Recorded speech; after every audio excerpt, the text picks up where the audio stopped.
I call to order the Rosemont Planning Commission meeting for Tuesday, April 28th. Please stand for the Pledge of Allegiance. I pledge allegiance to the flag of the United States of America and to the republic for which it stands, one nation, under God, indivisible, with liberty and justice for all. We will continue our meeting tonight with the first two items on the agenda, the oath of office and reappointment of planning commissioners.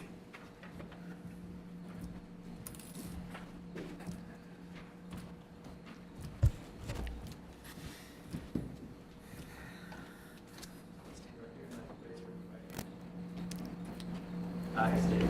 I, Melissa Kenninger, solemnly swear That I will support the Constitution of the United States. that I will support the Constitution of the United States And the state of Minnesota. and the state of Minnesota, And faithfully discharge the duties and faithfully discharge the duties of the Commissioner of the Rosemont Planning Commission. of a Commissioner of the Rosemont Planning Commission In the County of Dakota. in the County of Dakota And the state of Minnesota. and the state of Minnesota, To the best of my judgment and ability. to the best of my judgment and ability. So help me God. So help me God. Congratulations. Thank you.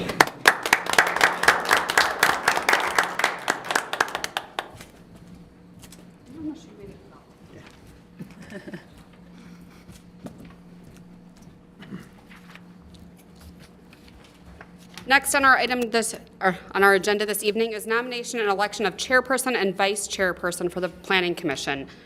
All right, well, this time I will open up nominations for the position of chairperson. I'd like to nominate Melissa Kenninger for chair. Second.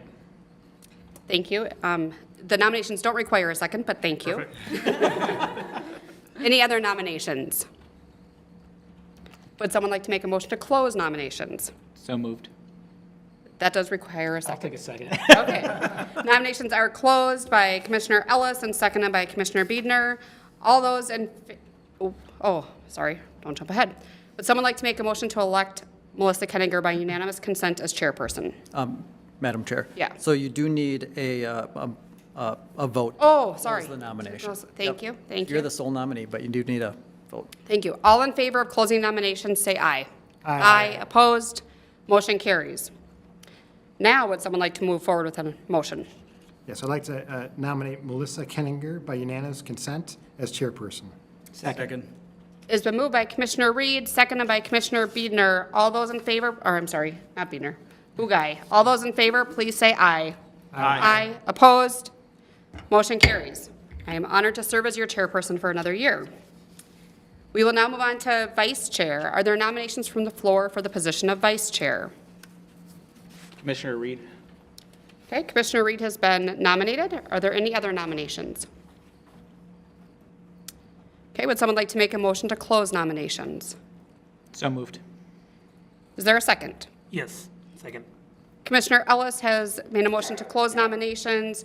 Commissioner Arnob has seconded. All those in favor, please say aye. Aye. Opposed? Motion carries. Nominations are closed.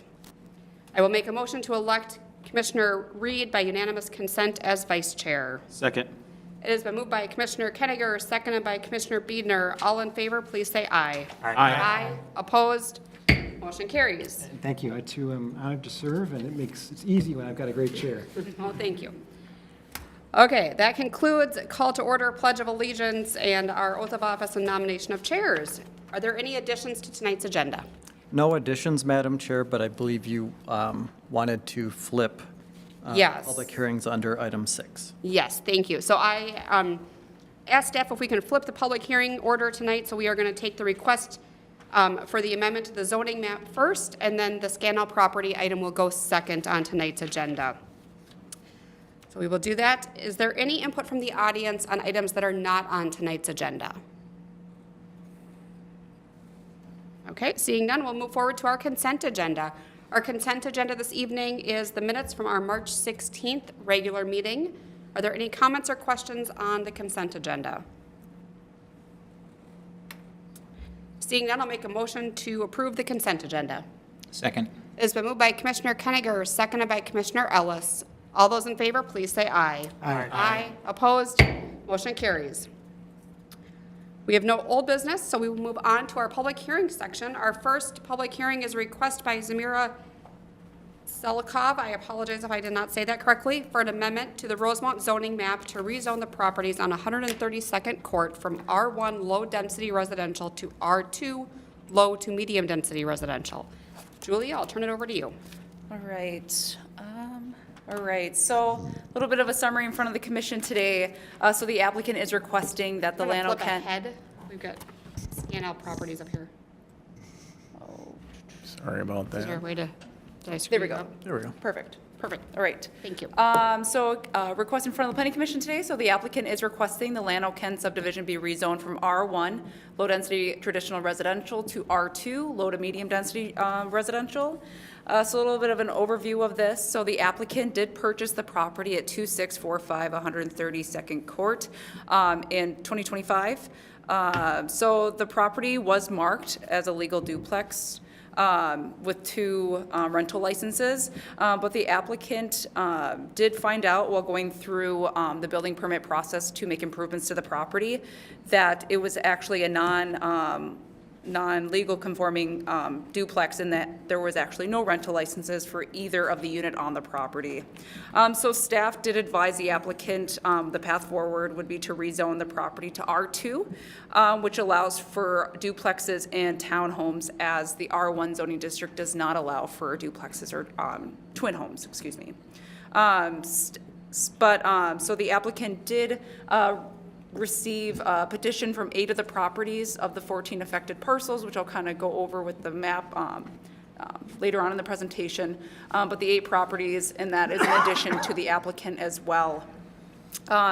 Staff is overall supportive of the rezoning, as there are already other non-conforming duplexes that were built before the code was adopted.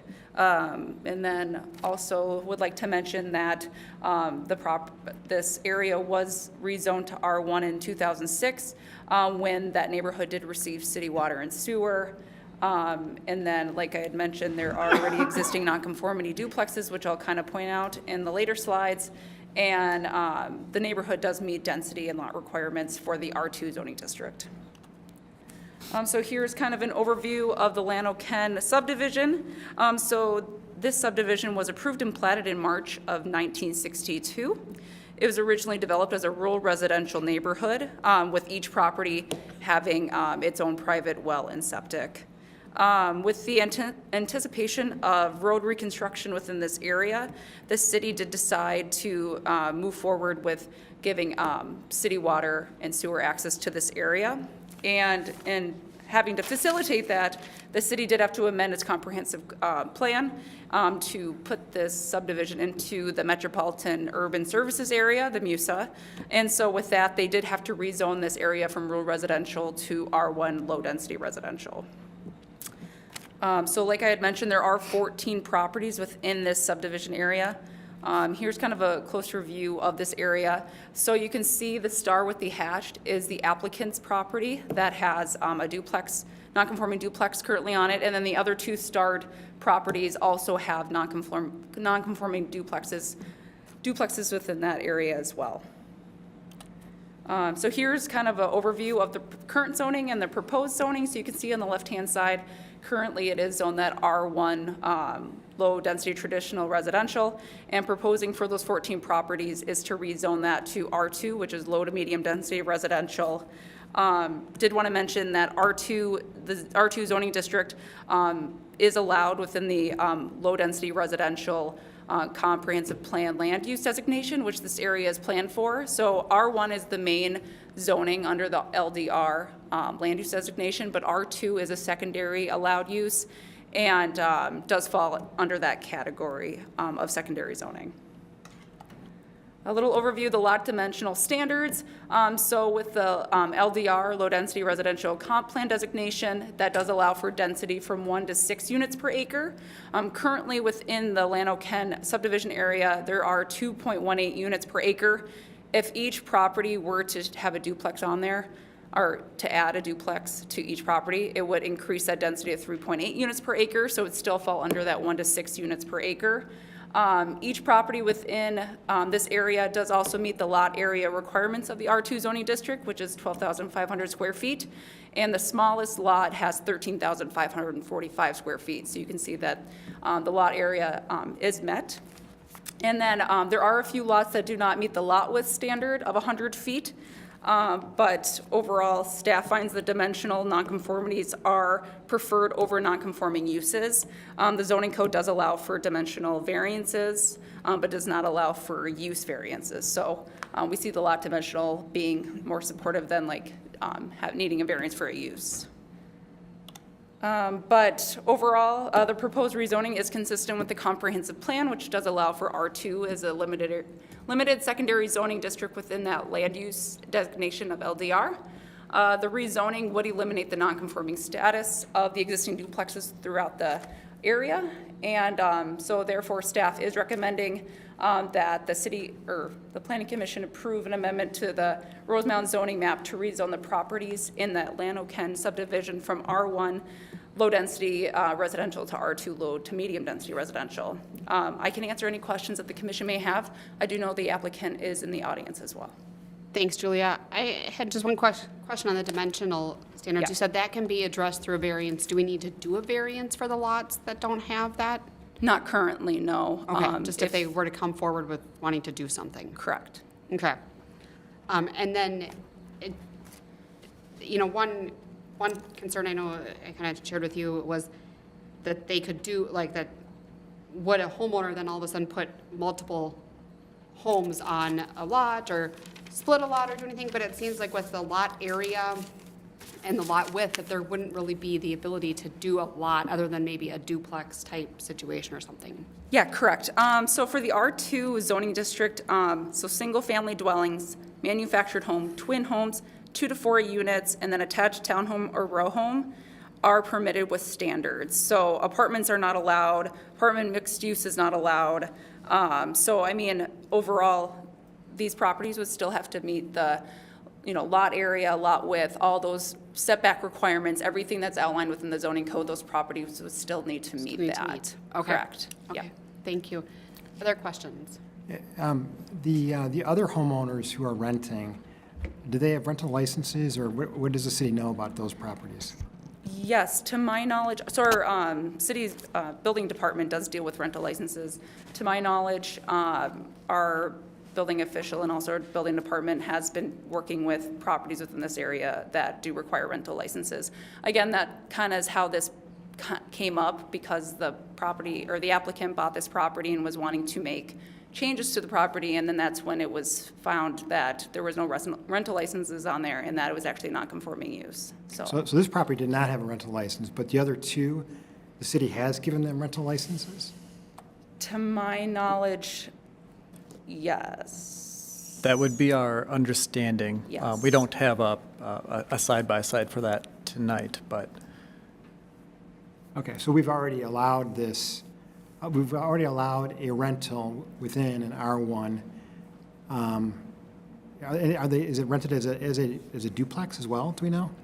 Well, currently, there are not rental licenses on this property. from the request store. That's why there is a Yes. rezoning request Right. in front of the commission tonight to change that zoning to R2, which would then allow for a duplex to be established on this property, and then they could obtain the rental licenses for the duplex. Understood, but I'm trying to understand the other houses that are there. The other two houses, are they basically duplex renting as duplexes as well? Or is it just a single-family rental, which is different, right? Or it's a homeowner that lives there, Right. right? Yeah, I guess we don't know the circumstances of each individual property on there, but when a rental license is issued, it could be for a single family if it meets the requirements of the rental licensing program, or it could be a multifamily or a duplex if it meets the requirements of the rental licensing program. And maybe just to kind of restate what Julia said, this was discovered through an improvement that was proposed by the current or the new homeowner on there for a building permit, which then triggers an additional type of review on if it's able to do what the requester is seeking to do on there. Okay. And just to clarify, so if it's a duplex, like those starred ones, if they're duplexes, those would be considered non-conforming at this point because it's in R1, Correct. right? So the assumption would be that there probably would not be a license if it's a duplex, a rental license. I wouldn't want to state that without verifying that. Okay. I guess from a history standpoint, have we come across this before where, like, like how a property was discovered not to be conforming? And then is there any history where we changed the zoning to actually allow it to conform? In my time here, this would be the first that we've heard this type of request for a rezoning to bring a piece of property in conformance for the outcome of a potential rental situation. There have been, I'm just trying to think back if there are other situations. There probably has, I can't recall a specific one, but one piece that I would call attention to in the staff report is that it's generally seen as preferable to have nonconformities on lot dimensions versus uses. So this is viewed by staff, and that's kind of why the recommendation is formulated as it is that this is bringing uses into conformance with the code if it were to be rezoned versus leaving them as nonconformities within this area.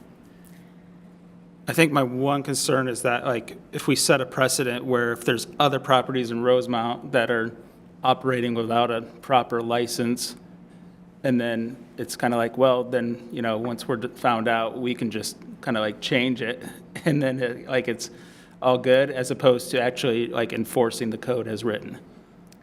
That is certainly a point that the Planning Commission can consider as a part of this request.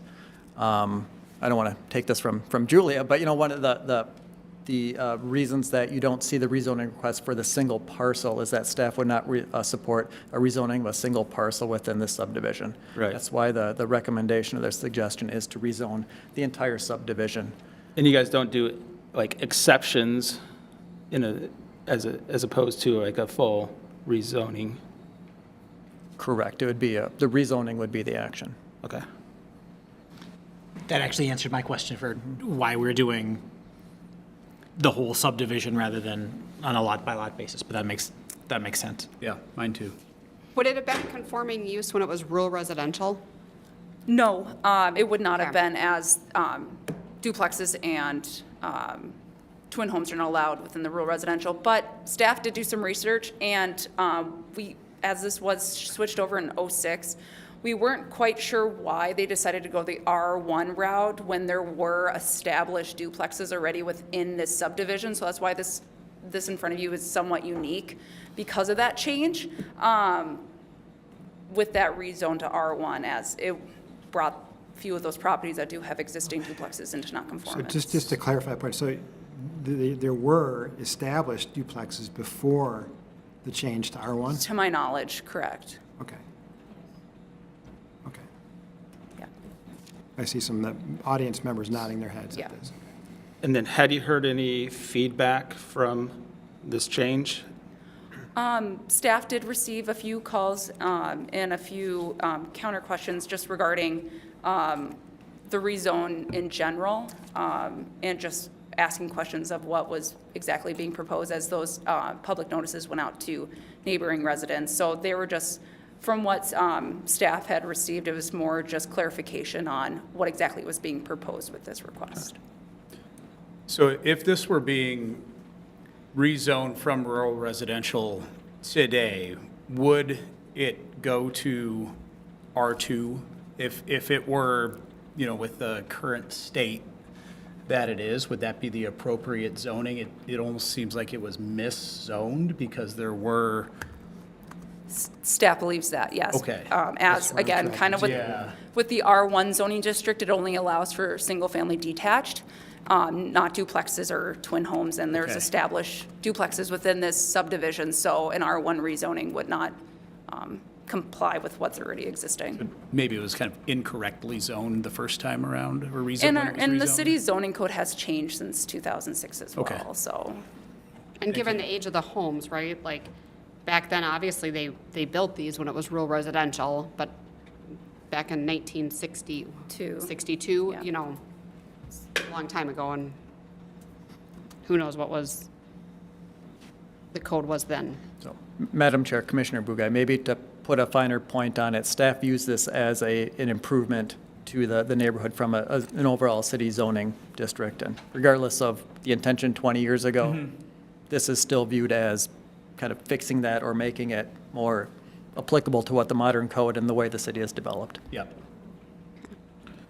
If approved, then all the starred ones would have to make sure they have the proper rental licensing approvals? Correct, they'd have to go through the rental licensing program within the city, yes. Okay. And Madam Chair, Commissioner Biedner, sorry, and that would be regardless of any action, so trying to separate these topics a Yeah. little bit in here because we're talking about a zoning decision, but part of the rationale for the request for it is tied to a desire to use it as rental property, which is perfectly fine and acceptable under the code for a rental licensing program.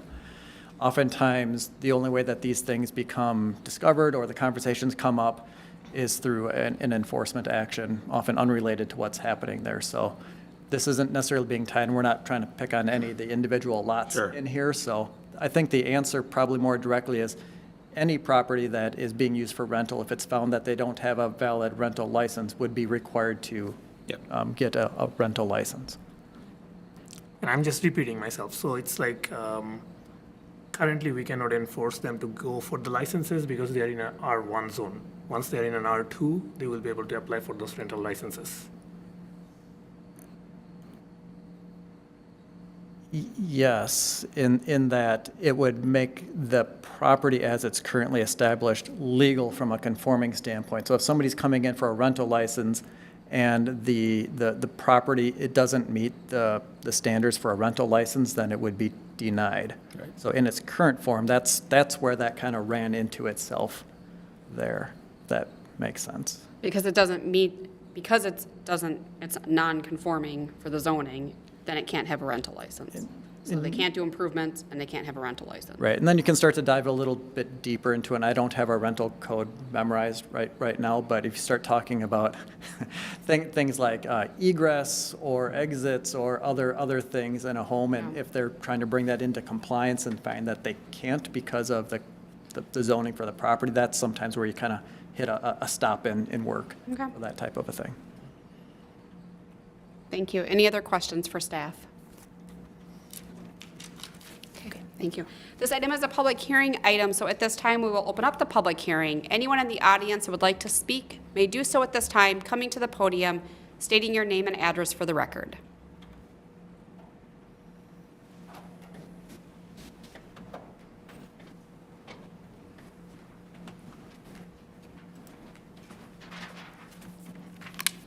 My name is Austin Younger. I live at 2665 132nd Court West. On the map, you can see the star, the property in question. I'm just to the left of that, so the kind of the triangle lot there. The biggest concern, granted, this is in no way a slight towards the current owner, was the way that it was explained to the rest of the residents in the neighborhood, how it was getting rezoned and why it was getting rezoned. Granted, how are we supposed to know? This is why we're all here. We want to understand why it is that things are getting rezoned. I guess the question becomes, and in hearing the conversations about rezoning it, is how, if in 2006 it was rezoned, how did we not know that these other properties weren't in compliance? Because there's more than 3 rental properties in this neighborhood. 2, the 3 rental properties in particular are the worst condition homes in the neighborhood. And 3, from a single family home standpoint, how does this benefit the rest of us that would like to keep it as a R1, right? So I guess the question becomes, do we have any real input in saying, hey, I for sure, being the amount at which our beautiful city is growing, don't necessarily want this little slice of what it used to be to change. And if that means that when it gets rezoned and the current residents that have been in there for 50 years sell and they become duplexes, that's not necessarily fair to all the other homeowners. So I guess just trying to better understand why, when the home was sold in 2025, did it not come up then? And why is it becoming the rest of our problem now? Does that make sense? I guess, you know, at the end of the day, you know, you guys are in a position to make that decision. But I think I speak for a lot of the residents in saying there really wasn't a solid explanation as to why and what comes of the perceived value of these homes come resale when maybe 1 or 2 or 3 more of these homes become duplexes. And I'm not saying that happens, and I'm not trying to take away from the homeowner. Maybe that's an issue when they bought it, that shouldn't have been explained to them. That's an issue with the realtor. I don't know. But from a standpoint of the little guy, us, it just doesn't make a whole lot of sense. And then finding out, again, not a slight, but that we don't even, it doesn't sound like city council even really realized that there were rentals in this area and that there are more than one duplex, and I can promise you they don't have rental licenses. So some clarification would be there and some consideration to say that, you know, we're already at capacity. The streets are narrow. There are no curbs. There's one city drain in there. I'm not asking for more, but if this becomes more and more people living in a small area, it will cause more issues. So just hope that you guys take that into consideration and, you know, kind of go from there. So thank you. Thank you. Real quick before you go, are you saying that, so I believe I see your signature on the petition, so I just want to clarify. Sure. That you didn't understand what the petition was necessarily doing, and so you wouldn't have signed it if you had understood this? No, I think, you know, once you do enough research and you have enough conversations with people that have more education in what is being brought to the table, Yep. I think it changes the opinion. Now, obviously, having a phone call, I was one of the people that called in to the Planning Commission and wanting to better understand why and how it affects not only me, but everyone else. And then also speaking with realtors and other people within the community, you know, is it the end of the world? No, but I guess the question becomes, why now if however many years ago, 20 years ago, it was zoned improperly at that point too, right? So to answer your question, no, I would say I would pull my elect to say, yes, it's fine. I don't want the neighborhood changing any more than it is. I'm sure the neighbors that know who I am, they know that I have a trailer on my property and cars sitting outside. It is what it is. They're not junk cars. But my fear is that with more renters moving in, the houses will continue to decline and there will be a potential for more problems than there already may be. So, Thank you. thank you.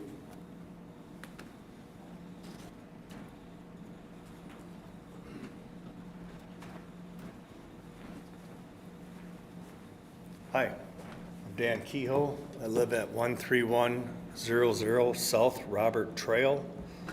I'm not in this nice little neighborhood, but my property backs up to it. And I agree with this gentleman. We thought the worst at first. We thought you guys wanted to put up some apartment buildings or something. So we thought somebody came in and bought the whole property and wants to rezone it, put up a big high rise. So evidently that's not what it is, which is good. But it sounds like if you rezone this, all these other houses that are here could be tore down or turned into duplexes or twin homes or whatever. My big concern is I don't really care to have a bunch of rental properties backing up, but my big concern is Highway 3, and I'm sure you knew I was gonna go down this road, but if this neighborhood doubles in size, meaning, not that it's gonna happen, but if everybody turns it into rental property and twin homes or whatever, it's gonna be that much more traffic. I can't even get out of my driveway now. I'm just north of Bon Air. My driveway comes out onto Highway 3. Our house was built in the early 50s, so it was built before all this other stuff. My wife and I, Mary, have been there for 42 years. We've grown up in Rosemont. We went to Rosemont High School. our roots are here. We have not seen any changes to Highway 3 other than the turn lane going into Bon Air. So my big concern was more traffic, which, you know, this would be more, but it's nothing compared to what's going on, but further up the road. But I want you folks to be aware of how bad Highway 3 is. And we went to this meeting 2-3 weeks ago, a month ago. They're 10 years out. They have no idea what they're gonna do with Highway 3. They said right to us, they don't have any money, it's 10 years out. And it's getting a lot worse. But my question is, can't you grandfather in these duplexes and grandfather in saying, okay, you guys were here before the codes, we're gonna allow you a rental license, but no more, not into these other houses?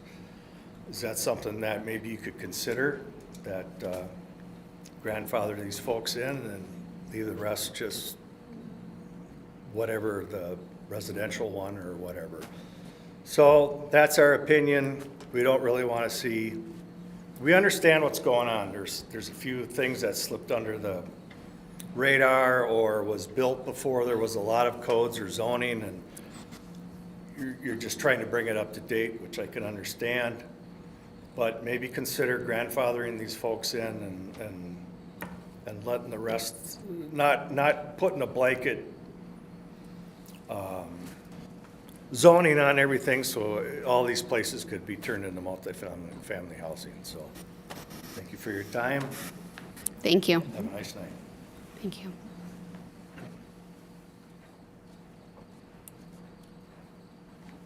Is there anyone else in the audience who would like to speak tonight?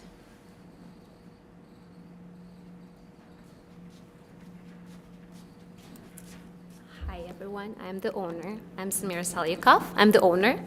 And thank you for all neighbors that came. And I spoke to each of you, I think. And I didn't meet you, but nice to meet you, neighbor.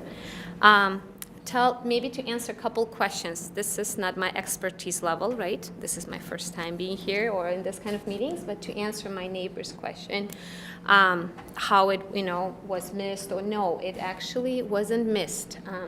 Ma'am, I'm going to ask you to talk more into the microphone. It hasn't been missed. No, it's hard Like not to phone pace calls them. have been made. If you check the county records, like this house description is a duplex, and it's being taxed as a duplex. So that was the homework that was, done, maybe in my own way to answer that question. I do agree with Mr. Matt, because how we are just simple family. We're not big investors. We have 4 children and 2 fosters, so we are raising 6 boys, 7 with my husband. So we just bought this home with the idea, we have lots of boys, plus we have a grandpa that, was thinking maybe that lake is retiring, so we thought that was a good idea to buy it, duplex, maybe have one, living in the unit, and then one will be rented. Yes, 4, because my parents will not have because they're newly arrived within this 8 years, they're not gonna have a great, pension or whatever. So we were making plan as a family of survival here. So we made a homework, we called, we checked, all of that. It only came an issue, and we are the family actually that likes to comply. So we are top-notch compliance. It's my husband, we like to call, we made phone calls, we started applying for permits, We started applying for permits, and believe it or not, we opened 7 permits, because I checked, I make a phone call, I need to do this, because the house was very neglected. It's probably one of the neglected houses, duplexes in the unit, and I agree with the neighbor, there are a couple other, maybe duplex or single-family house that is neglected, but I'm not the owner, right? I can't speak for them. So I started doing my responsibility as the owner. So I started working with the city, partnering, and doing everything by code, by compliance. Like answering your question, Mr. Aaron, other licenses. I don't know, but I want to make sure I do, because that's how it all opened up. And with the help of city, they're like, oh, let's make it work. So I think as I started asking more questions, more answers maybe or under, whatever got revealed. So I worked with city, with their help. We started doing the steps, and that's what I followed the steps together with the city planners and applied for the necessary things, went to, spoke to the neighbors, and yes, maybe it's not as understandable because I'm not, again, top-level planner to explain in a legal description because it sounds a little different here than in reality, right? But I guess it was discovered as I was doing maybe the right things, which is I don't regret it. I'm happy to comply, but I need help. I need help, city's help, I need your help, so I can continue to comply and do it the right way. That was the goal, because it sounded like it was missed or it was not done right way, and I don't know. I don't want to label it, but I am here to do the right thing, and I'm happy to help and work together to make this more in compliance by code, by licenses, and care. That is, I guess, our goal as a family. Thank you.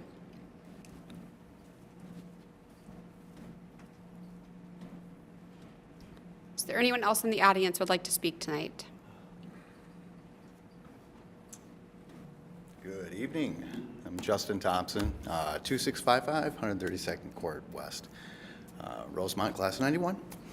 Lived in the city pretty much my entire life, but first time at one of these things. Listening to all my neighbors, I really agree a lot with Austin on this, where we have a really nice little cute neighborhood. And my fear in this is everyone else's fear. We're going to turn this into a bunch of duplexes, right? And lose that. But, I also feel for my new neighbor. She did buy a very dilapidated location. And to my other neighbor's point, why wouldn't we be able to just grandfather some of these in and take the opportunity to maybe better them in the process as far as the condition of the homes? But I have to say that I literally agree with everyone who spoke. Yeah, that's about it for me. Thank you. Thanks. Is there anyone else in the audience that would like to speak?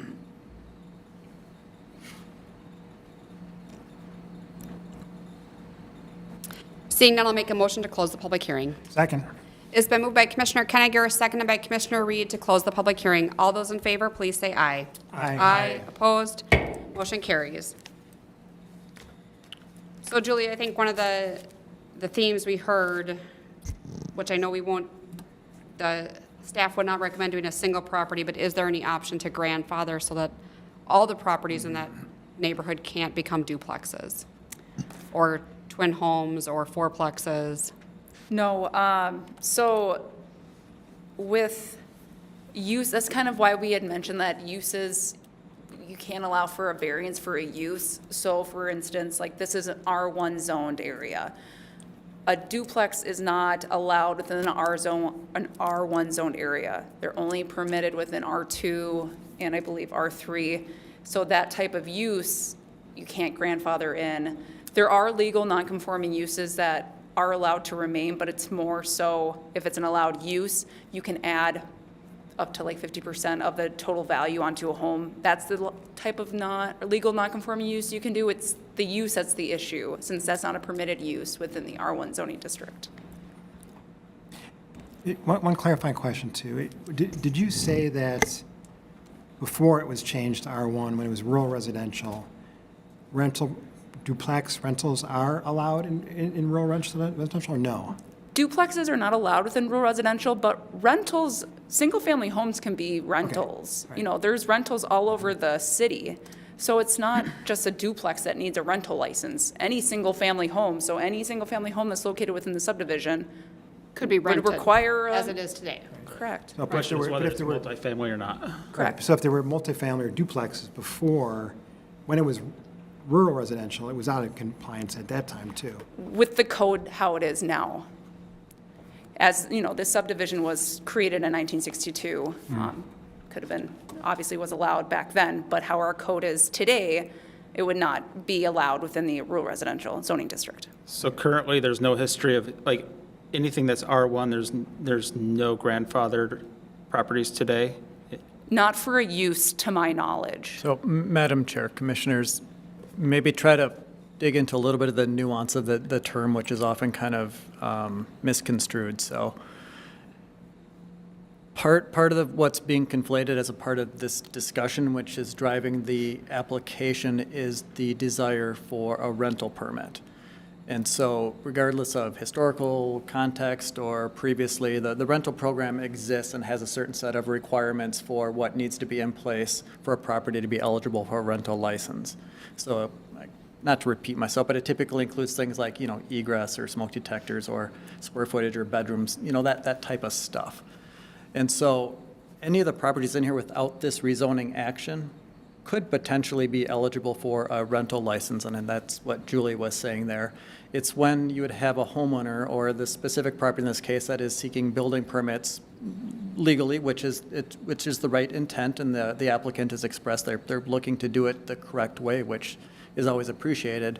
But then you run into the review criteria where it's now not meeting specific requirements under the rental license program, and to make those requirements to make it legal, it now doesn't fit within the current zoning of it.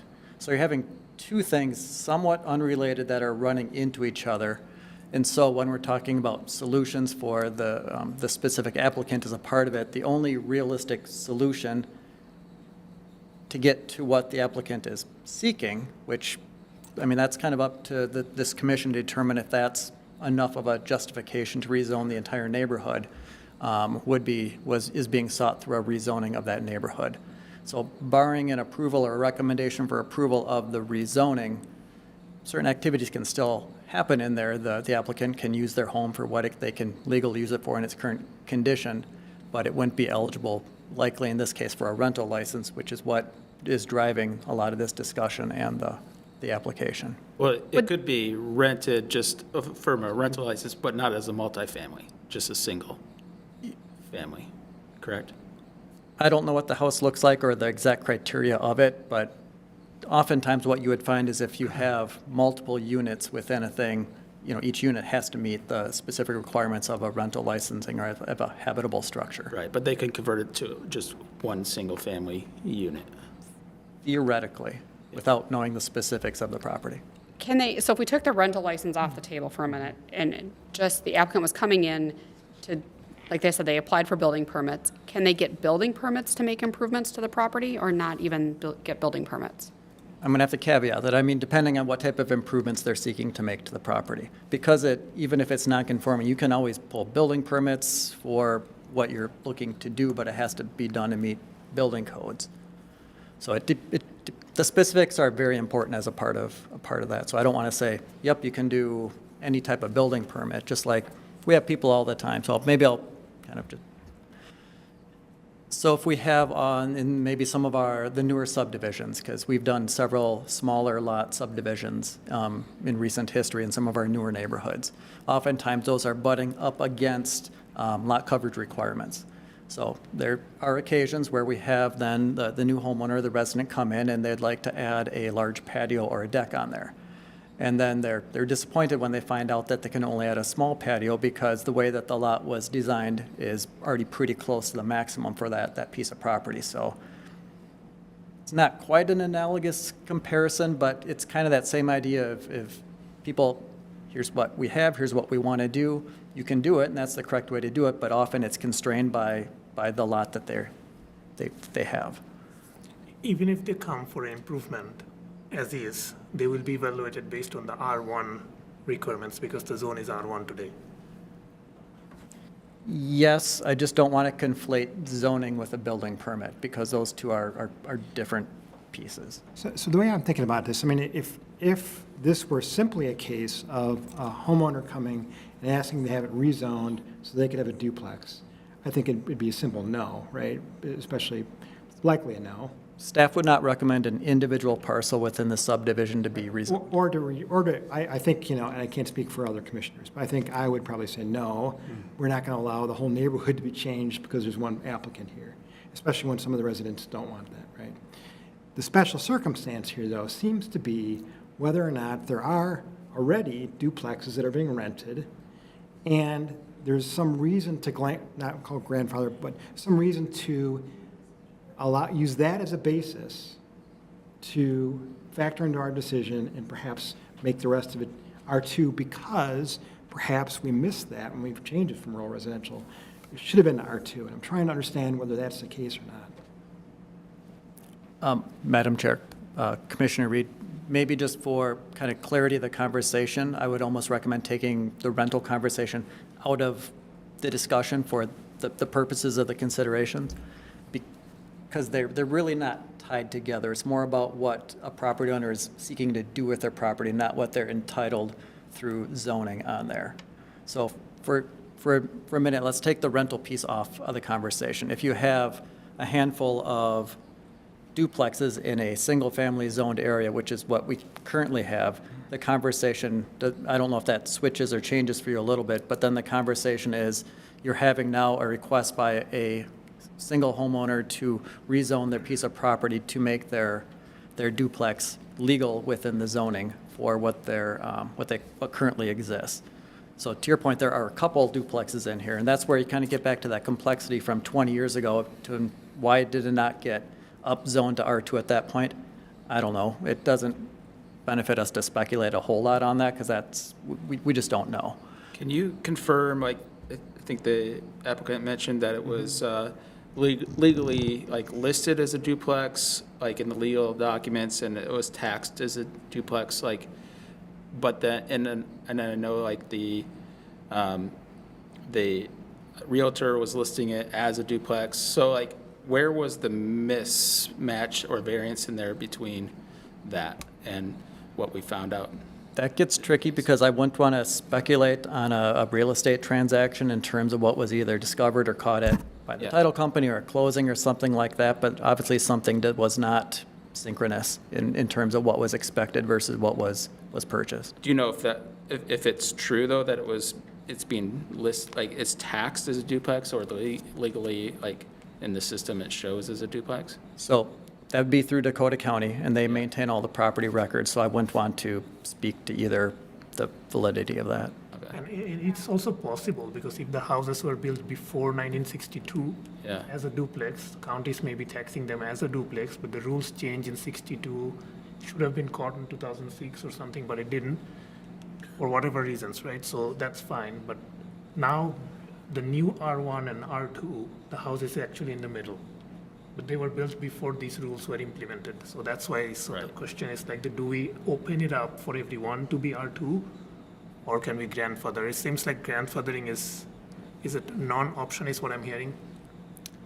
I would just clarify that that's not a legal term. Grandfathering is not, it's more of a, it's more of a colloquialism. Laws and stuff like that under R1, is that something like we can build, we can look into, or? Could you say that? I didn't. So under R1, if we go with new codes and stuff as an exception for houses built before R1 was implemented in the neighborhoods, is that something that legal can look into? Is it worth, or? Staff could certainly look into a different option, and it's hard to kind of try to, make the sausage here as the commission is deliberating an application in front of you, which is for a rezoning request. So I don't want to say that's impossible, but I guess my initial staff impression is that would be unlikely. When did go ahead. Did we do some, I feel like we did some zoning changes, code changes in the last year, 18 months, something, 2 years, something like that. And I feel like we did something for some of the houses downtown that here's the zoning code, but for properties prior to X.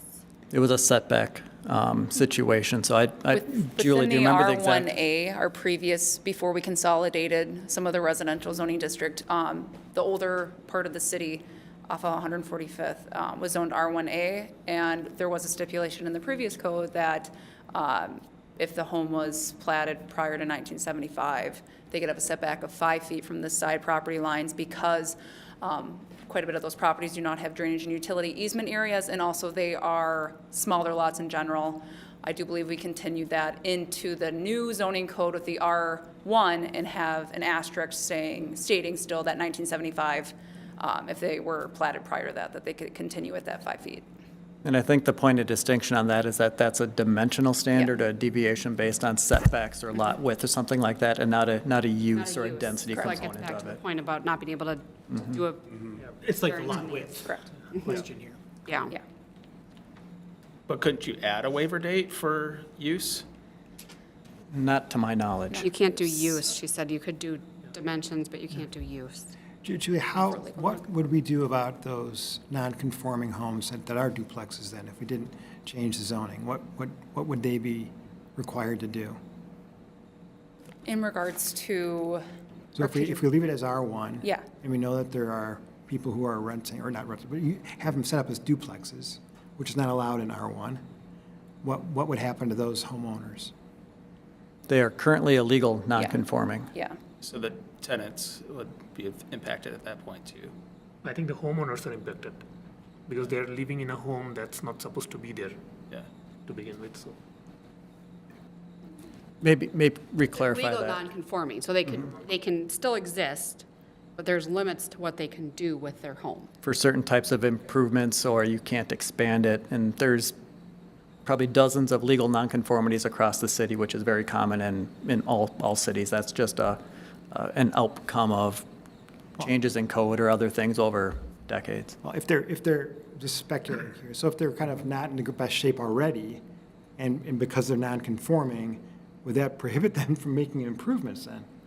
No, and without having the code in front of us to, talk the specific nuance in there, you can certainly make improvements or upkeep or fix.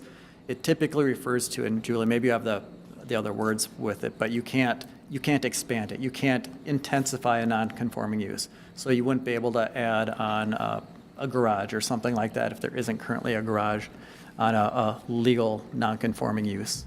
Yeah, you're limited to less than 50% of the existing structure to increase or to add value, less than 50% value too, so.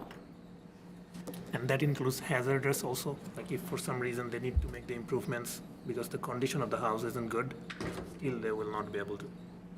You can always make repairs or improvements. It's more about the physical expansion or expansion is- intensification. Mhm. Okay, so they can make cosmetic changes and stuff like that.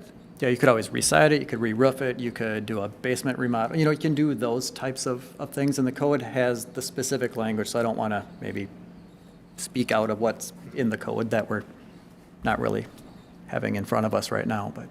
But we're not going to penalize them for having a duplex in an R1. No, and that's where I would kind of just maybe reaffirm the point is that there are probably dozens of non-conforming uses, legal non-conformities across the entire city. They're just limited in intensifying or what they can do with that. Makes, Do the, and maybe this is, we're not civil engineers here, but are the R1 and R2 utility requirements the same? If all these, if it gets rezoned to R2 and all of them happen to turn into duplexes in the future, could they be at capacity? Is there a water and sewer capacity issue that they could experience? Do you want? Nick, welcome. Get my money's worth tonight on Things. Technical hypothetical. I was thinking about that earlier as I was looking at this, but I would not be very concerned about that this would not be such an intensity differential between what's there now and the hypothetical everywhere as a duplex that service couldn't be provided. Okay. I think that We do have argument- density requirements within our land use designation. So like I had mentioned, this area is designated as LDR, which is low-density residential. The primary zoning is R1. There is that limited second zoning, which is at R2. So that is 1 to 6 units. And again, even if this area were to have duplexes on each property, it would still be at 3.8% or 3.8 units per acre, which is almost half the max units of density that is allowed for that area. And Julia, you had mentioned earlier, and we talked a lot, and I'm a little confused.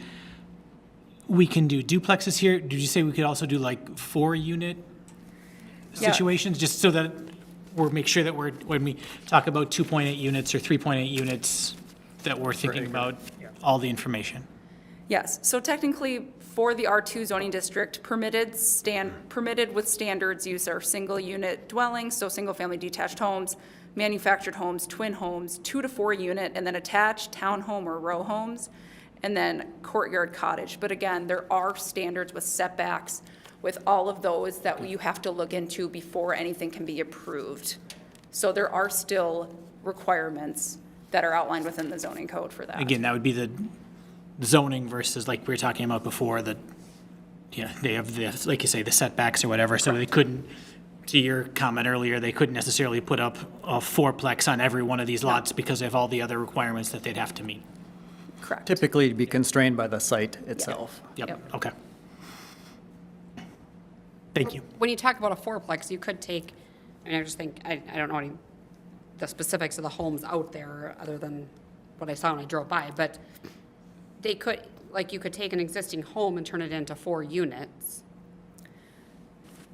potentially, if the design of the home worked for something like that. There are standards outlined within our zoning code that has, I don't know specifically for a fourplex or 4-unit one, but there are stipulations, obviously, for that have to be followed for it to even be allowed. So, I guess that's my biggest hangup is I want to find a way for, especially the homeowner that is before us, that wants this change and wants to be conforming, and it'd be nice to have the other 2 duplexes conforming as well. But I also don't want to open up in the floodgates to allow the neighborhood the drastic change of all of a sudden you get 4, 5, 6 of those lots that turn into fourplexes or something out there, and change the spirit of that neighborhood. Madam Chair, that's probably the most succinct way to summarize the issue before the commission this evening, is in terms of making a few that are currently non-conforming, conforming, but then you do allow for additional flexibility for the other existing lots versus leaving it as is and accepting the current non-conformities within that subdivision. So it feels like, I think there needs to be extraordinary circumstances to rezone a neighborhood, right? Because people buy property, a home.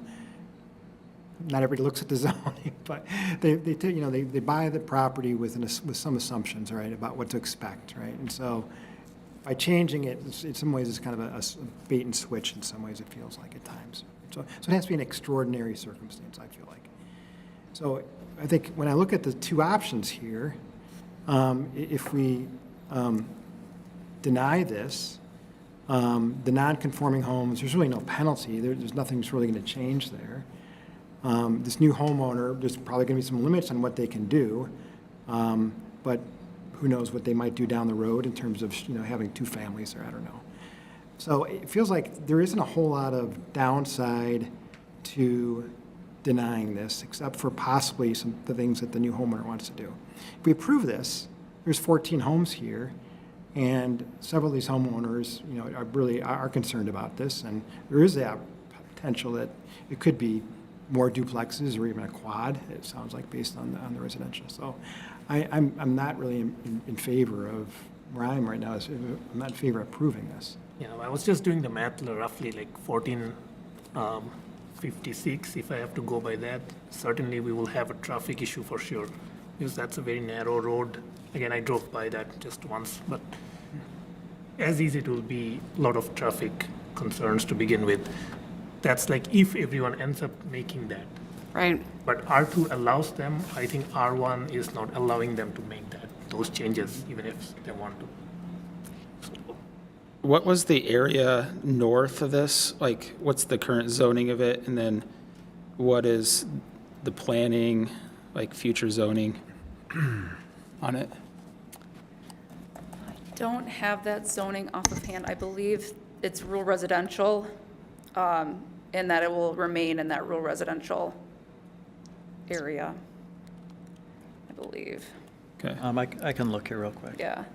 Is the big thing, I know the homeowner came through for building permits, and was their building was there building permits that couldn't be granted? So taking the rental out of the equation again, but there's building permits that can't be granted because it's a non-conforming use of what they wanted to do to the home? I believe so. I do believe they wanted to fix up both units, and then that's where it But if got they're in. fixed, like we talked about, they can fix up the More- home, they can put siding on, they can do stuff with, they can't expand it.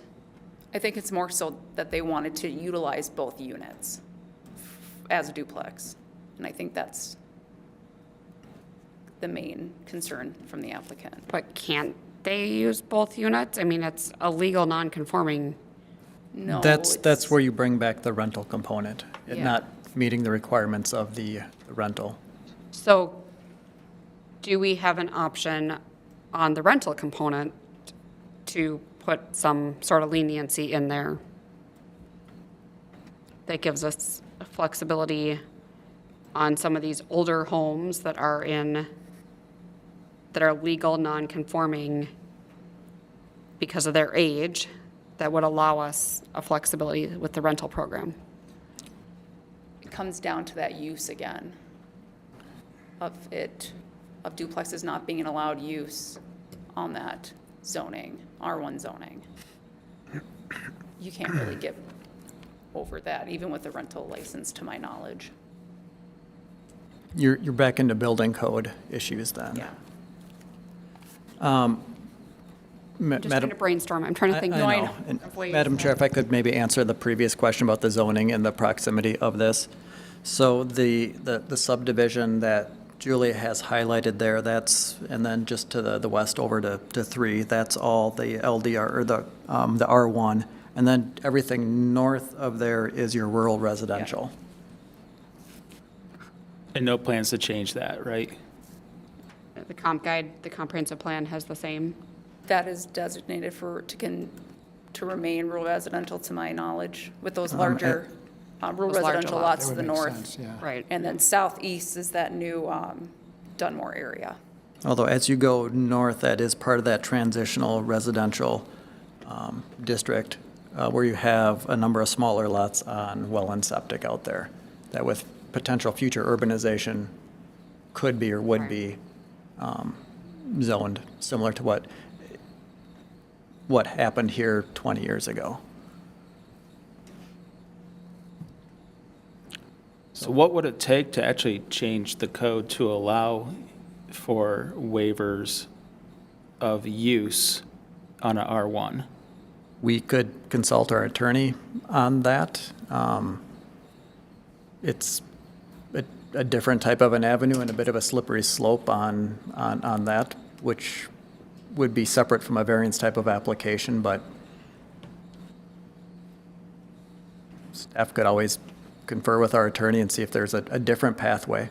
Part of the reason that this option is before the commission tonight is that through a number of different pathways that were explored, this was seen as really the only logical option. I think coming back to what you were talking about earlier in terms of kind of the bait and switch with new property owners, I would say that from my perspective, it's a value judgment, but for me, the worst problem is somebody who buys a duplex and then turns out they can't use it, as opposed to somebody who buys a single-family home and then it turns out that they could turn it into a duplex later and that their neighbors could. I mean, that, like I say, that's just, it's a value judgment either way. But in terms of what,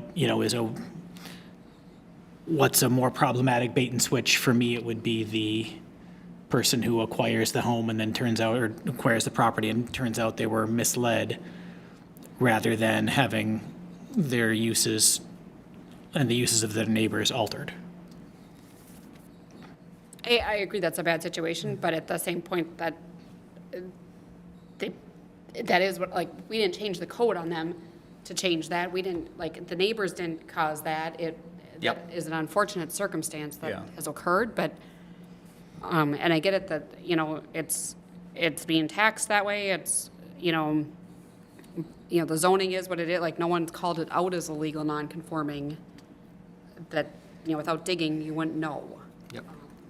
And I just want to confirm, we're always saying a legal non-conforming use, right? We're not saying illegal non-conforming use.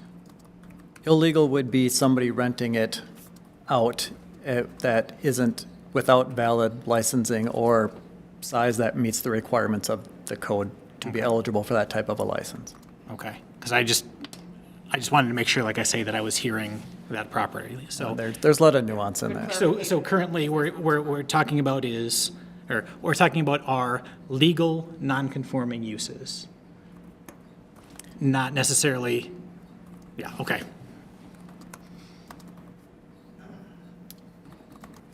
So I think, I don't know if anyone has any other comments, but I think our options tonight are obviously to vote on this motion before us, or is there an option to continue this item and see if there's other potential avenues that the city attorney and the planning commission could explore?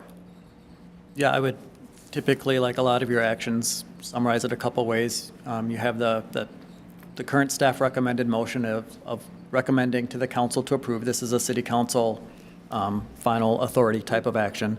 Motion to recommend to the council to deny it or to continue it to pursue some of the things that the commission has discussed this evening. Okay. I like that, the continuing thing, because if there I are do as some well. options to work this out, because it's, neither decision, approve or deny, is ideal.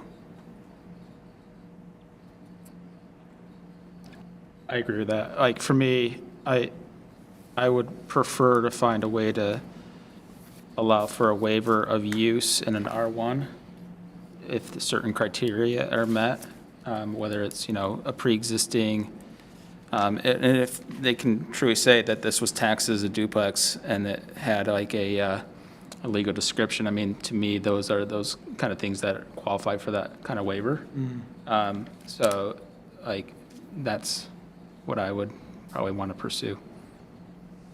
I think if we go down that path, though, the other thing we need to think about is what are the other options, or what are the other non-conforming things in the city that might be now lumped into that get that, not saying that that's Yeah.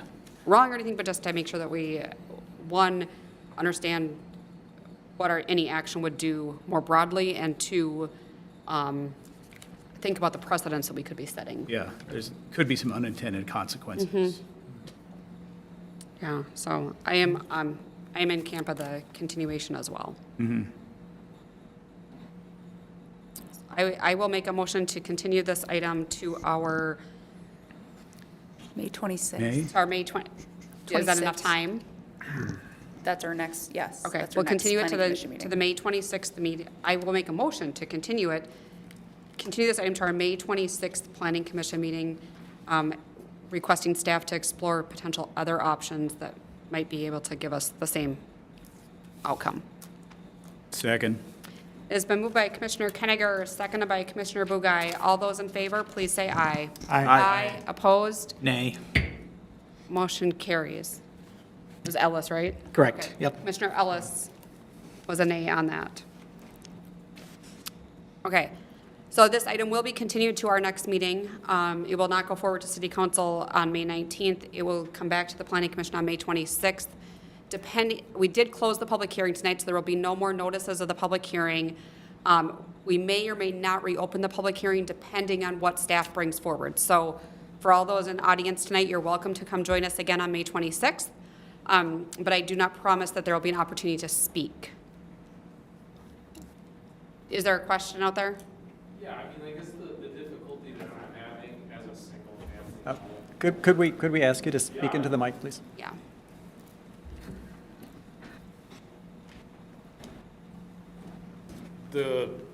I guess what it comes down to is, I don't think any of us who live in the neighborhood want to deny the new owner's ability to do with the property as it was already done and has been done for 60 years. There's 3 properties that are duplexes that are, again, to Commissioner Ellis's point, illegal in use of permits, because she can't pull a rental license for the 2 units. I think that's the biggest problem, right? I will add, I cannot even do, everything is on hold. I can't do even, they're not even approving, I can't even do anything, like remodel-wise. Like, I pulled the permits, for plumbing, for HVAC, for, electricity. I need to close up, the because it was neglected, for me to, it's on hold. Everything is on hold, so we can continue to finish it and enjoy maybe, just regular life too. And to my point, I don't think any of us want to make it a situation where she, as an owner, bought the property, listed or not listed the proper way or not, or it was listed the proper way. I guess the issue becomes back to the idea that there's another meeting, that if staff finds more options, but we as homeowners aren't able to comment on what those findings are, then it's all for none, right? I mean, you might as well just take a vote for it right now. No, I wouldn't agree with that. As you heard the commission tonight, we would like to preserve and allow these 3 duplexes that have been there for 50, 60 years, whatever it's been, be able to operate but not expand for the other lots to be able to put duplexes on them. And we've asked staff to explore if there's any other avenues in which we can achieve this outcome. We are legally not required to open up the public hearing. I will tell you, depending on what staff brings forward to us, I and the commission very often will allow it, but I just have to state that we technically don't have to reopen it. That doesn't mean that we won't. If staff comes and says, we found this plan and we can achieve this, I mean, maybe we reopen it, but if it kind of achieves what I think everyone would like, is that these 3 homes that are duplexes and have been duplexes and that everyone knows are duplexes can continue to operate, but the other lots there can't create a duplex or a 4-plex, or even the current duplexes can't become 4-plexes. If staff can find us something that allows us to achieve that outcome, that we may not open the public hearing again, because that's kind of what commission would kind of like to see. Depending on what they find, we may open it again. I don't promise you that it will be open, but we do typically allow it. It's not going to be renoticed. It's not like, there's not going to be notices sent back out to you guys at your home about the May meeting. It's not going to be all of that. But if you come on May 26th, the likelihood is high that, depending on what staff is, that we would open it back up. Sure, and I can appreciate that. I think we can all appreciate that. And again, I want it on record that I don't think any of us are trying to actively say that they can't use it as a duplex, because all of us know that it was already used as a duplex. Right. Whether or not it was supposed to be or not, that's another problem. But I guess the point being is, if they're able to continue with what they're trying to do, and there has to be something done about the other 2 units, because again, I think I'm really the only one that said they're not in good shape. And it's an older neighborhood, I get it. However, there needs to be some sort of thought as to, hey, I understand this was rezoned in 2006, great, but these other properties have been able to operate incorrectly for 20 years.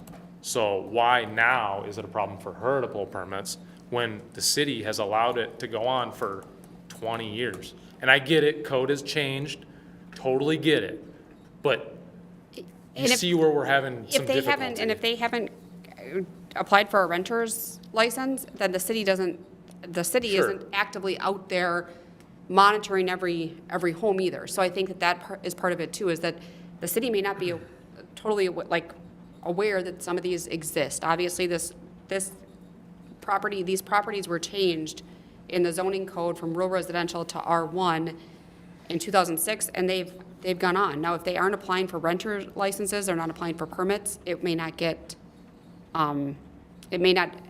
be known. Obviously, now it's known, and I'm not sure what will happen from that, but Again, not trying to throw anyone under the bus. I'm not trying to, I'm just trying to explain from a standpoint of we're in a neighborhood that is nice because it's off of the beaten path a little bit, back to the point of the traffic being so bad. I mean, you can't even pull out of our neighborhood without fear of getting hit by cars. People go 60 miles an hour down Bon Air, and we can't see past the bushes on the first starred unit that's a duplex. So there's other issues, and I'm not trying to make that about other issues.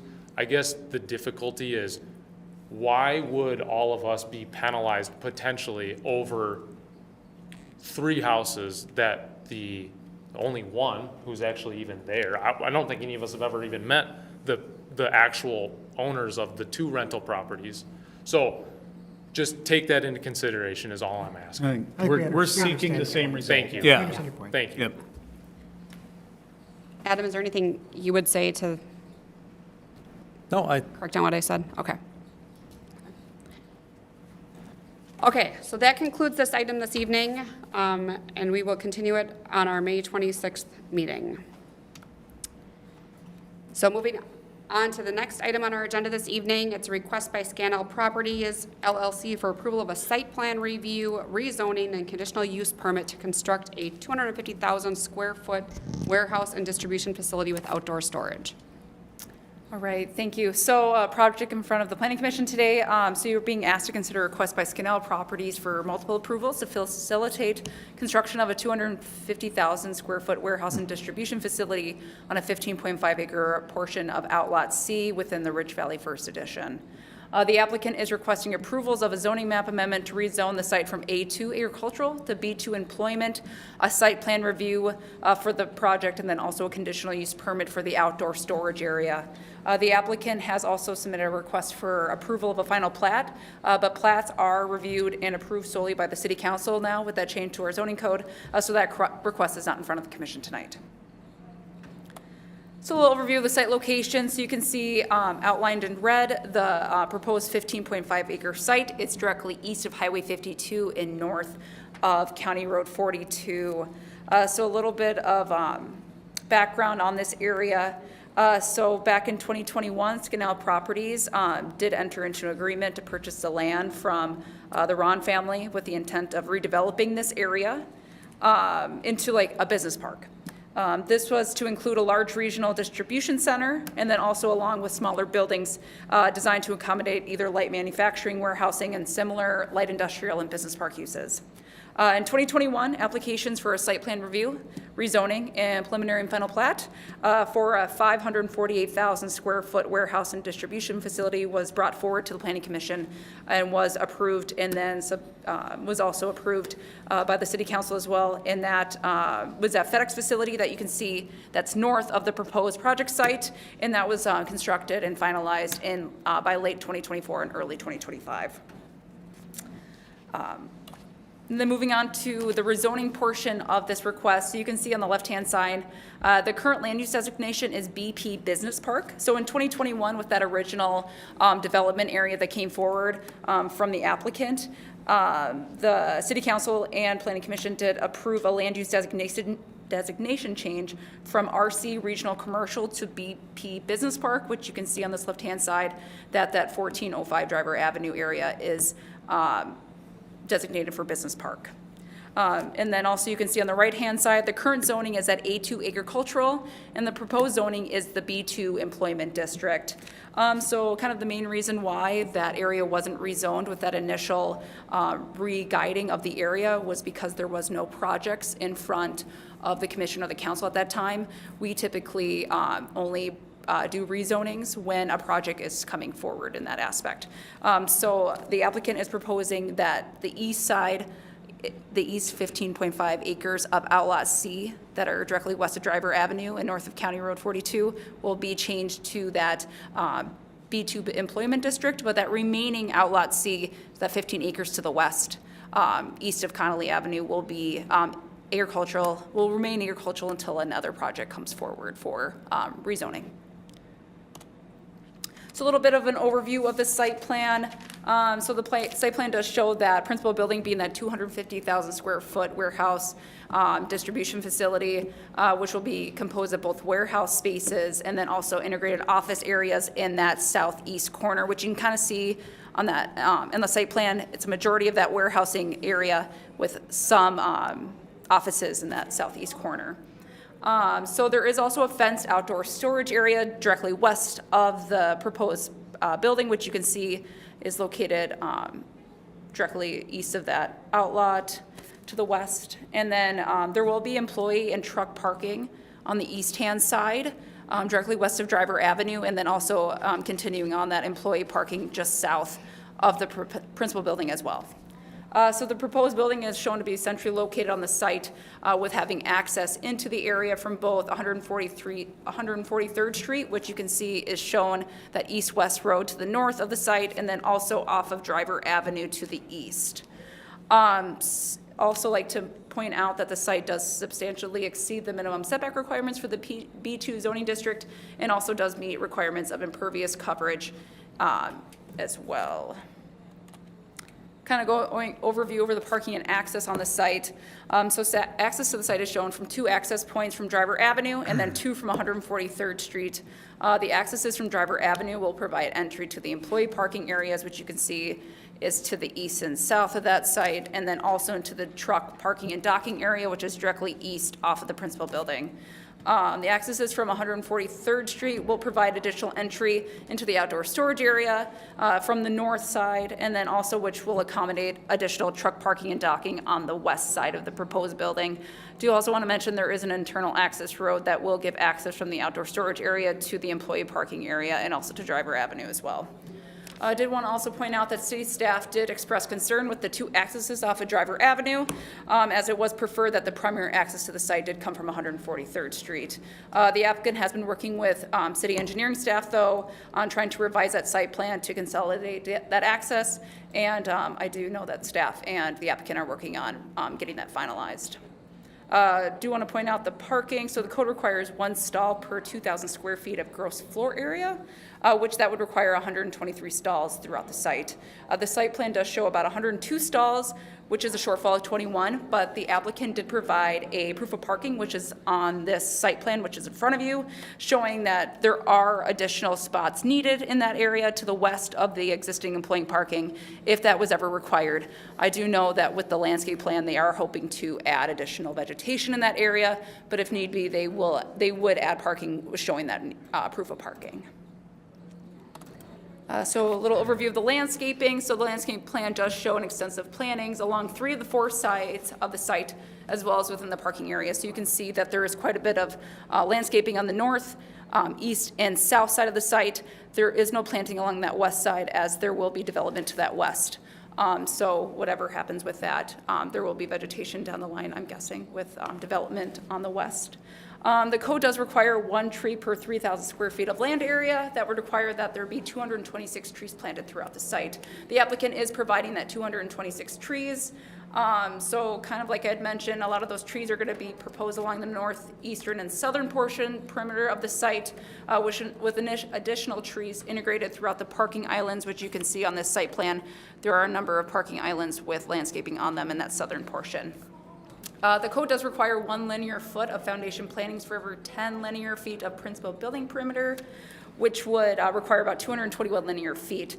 The plan does show about 400 linear feet, but the plan did not indicate whether the outdoor storage area was included with that calculation, so that is a condition of approval with the site plan review that applicant will need to coordinate with staff to make sure that that outdoor storage area is included with that linear feet, as that is a requirement with the conditional use permit of outdoor storage.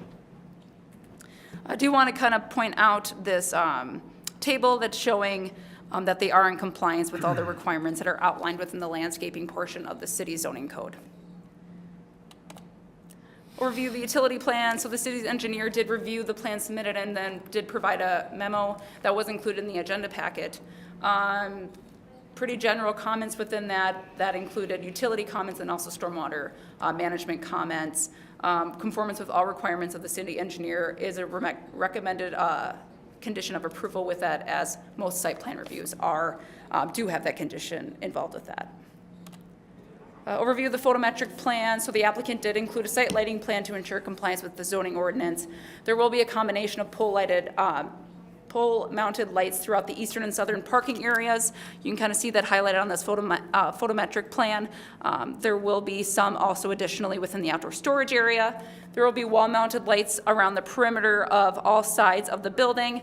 The maximum height for exterior lighting is 30 feet, and it does appear that all the pole-mounted lights do adhere to those standards. And then the applicant did submit a photometric study as well, and it does appear that all lighting levels are do meet requirements that are outlined within the city zoning code. And then architectural elevations, you can see that there are examples here provided from the applicant's architect. So there will be a mix of materials throughout the building, mostly, excuse me, concrete tilt-up panels, which with a combination of gray, white, and blue coloring. But the city's code does include standards that limit non-earth tone materials as accents or signage. Since the building's primary color is shown to be that blue non-earth tone color, the applicant is required to revise those color schemes, which the applicant is aware of that, and they are revising that.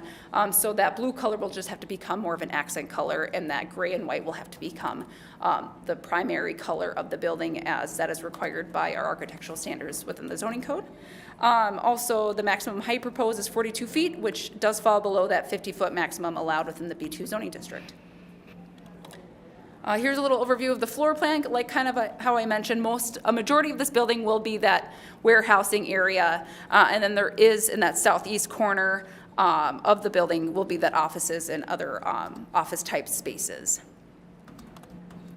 So conditional use permit portion, so all conditional uses must meet 7 general conditions, which are shown in front of the commission right now.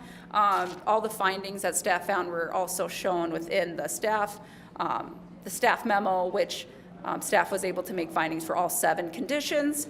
There are also an additional 9 conditions associated with outdoor storage within the B2 zoning district. I did just show 3 here, kind of outlining. So like one of them was the storage area shall not take up or interfere with access to any required parking, lodging, maneuvering, or pedestrian area. Staff did find that the applicant's site plan shows service bays within which to repair, assemble, disassemble, or maintenance of all vehicles. Oh, excuse me, that's incorrect. But staff did find that that will not be an issue with the outdoor storage portion. Also, the outdoor storage will have to be completely screened, which they are proposing that there will be an 8-foot perimeter fence around there, as well as intense landscaping to the south and to the north, and that when the site to the west is developed, that will also assist with screening that outdoor storage area to the west.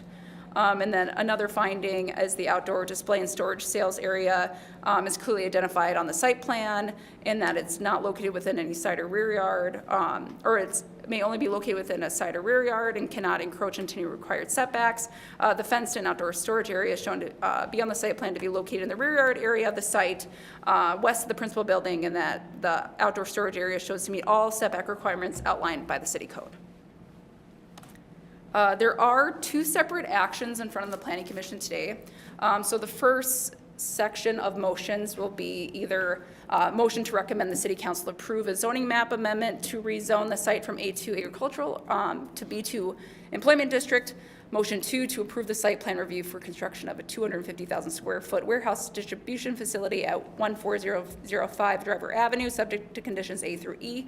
And then the third one, to recommend the City Council approve a conditional use permit for outdoor storage in the B2 employment district, or the commission could also motion to continue this item to May 26, 2026 for the Planning Commission to allow the applicant additional time to submit supplemental materials and documentation related to their request.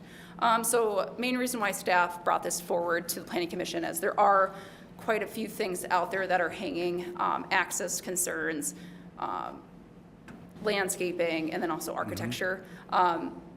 The applicant could submit those, or would be required to submit those prior to City Council approval, but it's up to the commission if that's how they want to proceed forward, to allow them to submit that prior to City Council approval, or if they want to continue the item to give the applicant additional time. But I know I can answer any questions that the commission may have, and I do believe the applicant is in the audience as well. We do have staff here from the engineering department as well, if any questions come up in regards to that, so. Thanks, Julia. Yeah. Are there any questions from the commission? I had a question on the screening for the fenced-in yard. It says that the screening needs to be at least as high as the items that are being screened, but not more than 35 feet tall, which the 35 feet tall I don't have a problem with. But if what's being screened is semi-trucks, if we've got semi-trucks there at the loading docks, they're a lot taller than 8 feet. So if that's what's being screened, do we need to have the fencing be 16 or 18 feet tall if that's what's being screened in there? Or are we relying on the trees to be the screening and not the fencing? The applicant did submit a, in the landscape plan, which is a part of the packet, they did submit kind of a bird's eye, or not a bird's eye view, but kind of how the grading would look from there. There are height requirements for fencing within the B2 zoning district 2. I believe the max is 8 feet, so you wouldn't be able to have a very tall fence, but staff believes that the proposed landscaping along the southern portion would help screen from County Road 42. And then staff believes that the screening is being met with what's being provided by the applicant, so. Okay. But the applicant is in the audience and could speak to that a little more for the commission as well. May I address that? You can address that once we open the public hearing. Yep, thank you. Are there any other questions for staff? No. Julia, just real quick, I know we're short 21 parking spaces. They've got a proof of concept to give 20, so Yep. so still short 1. Does the additional landscaping requirements that are based off parking spaces come if they were to build out those parking spaces then? Is that how that would work? Well, I think that might have been a typo from my fault. They did show a proof of parking that they would be able to meet that 123 Okay. requirement. That Okay, and possibly then was a typo. so then there's trees that are based on 1 per. It does look like if you look at the landscaping in front of you, it does give a little room to the west on where that parking ends to add additional. To add, so that would be Yeah. a requirement when, if the proof of parking would needed to be executed and they need to add the spaces, then the trees would be added on at that point, that they'd have to do the landscaping. It appears from the landscaping plan, from what I see, that the trees are further enough south that it would not be an issue to add those parking stalls. No, but I'm Yeah. saying that they would have to add more trees, because the trees are based off 1 tree per 10 parking spaces at 102 Correct. spaces. Correct. So if they add 22 more spaces, they would need to add Additional three more parking trees. trees, yes. So those trees would then be part of that additional, when the proof of parking is added, that they would add those trees? Yes. Yes, they would. Okay, I just wanted to clarify that if that's when that equation gets done, or if it's off of the number, because it says number required, and technically there's 123 trees required, they're only providing 102. Or I'm sorry, That's correct, 102 yeah. So parking spaces required. they would be required to add those additional trees if they did Add the parking. Correct. Okay, thank you. Okay, any other questions? Okay, thank you.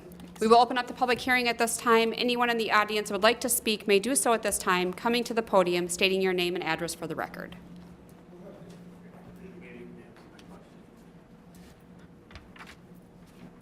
Hello, my name's Monty Knoll. I'm at 4322 145th Street. And can you go back to that map that shows the area there? I'll show you where I'm at.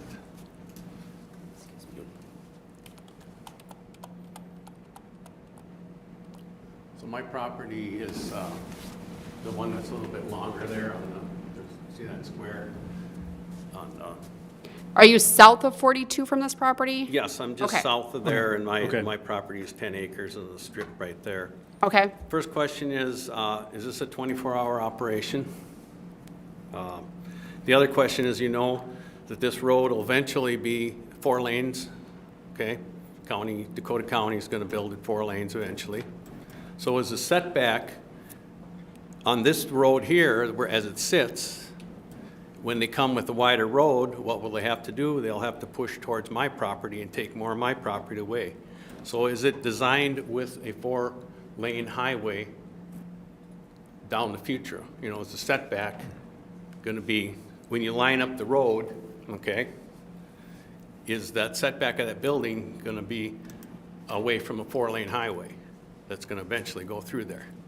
And if that is not the case, what are they going to do? They're going to push and take more of my property to put the road through. Okay? I'm just throwing that out there. Yep. And so We'll that's my capture all your questions and comments, and then we'll address Okay. them afterwards. That's my concern there with that and the setback. Then if it's a 24-hour operation, okay? As it is right now, the FedEx, when you built FedEx, I was dusted out. I mean, I don't know how many millions of tons of earth you moved, or they moved to build that. But the prevailing winds, northeast, you know, I mean, my house, I would go out and my glasses would be just covered with dust. So when you build this, it's going to be dust control, okay? I made a couple calls to the city when they were building the other property, and they came out with some water trucks that went on for a couple weeks and then kind of went on the wayside and dust again. That dusted me out, you know. So that's something that, you know, you're building, whoever you're building, inspector, whoever it is, would say, you know, dust control when you build this property. And, you know, the other thing is the other property there has an alarm system that goes off frequently. It says, emergency, emergency, all trucks stop. 6:30 in the morning, it goes off. And it went off before there was even any trucks in the parking lot. I mean, I listened to that for a whole year. So I don't know if this will have the same kind of emergency alarm system or not, but, you know, it still goes off once in a while, but now they catch it. So those are kind of my concerns, is the noise, dropping of trailers, boom, you know, they drop you know what I'm talking about. They're over there dropping, I can hear them all the way from the other building. Shakes my whole house, because they, you know, if it's an empty trailer, kaboom, it makes a sound. So those are my concerns, but my biggest concern is that road and the setback on that road, that it would be built for a future of 4-lane, as you know, as it lines up, and you know that's their plan. I'm sure you guys know about 55 and all that, how they want to put a clover leaf down here and send all the traffic from 55 down 42. Again, that's going to be a traffic issue with trucks coming out there. They had talked about a roundabout here. I heard all these different, you know, this is from the state and county, you know, that they were talking. Then they said, well, we'll give you an alleyway, you know, so my access to the road. But the road is my biggest concern, and then if it's going to be a 24-hour operation or a 9 to 5 deal, you know. Okay. So, thank you. Thank you.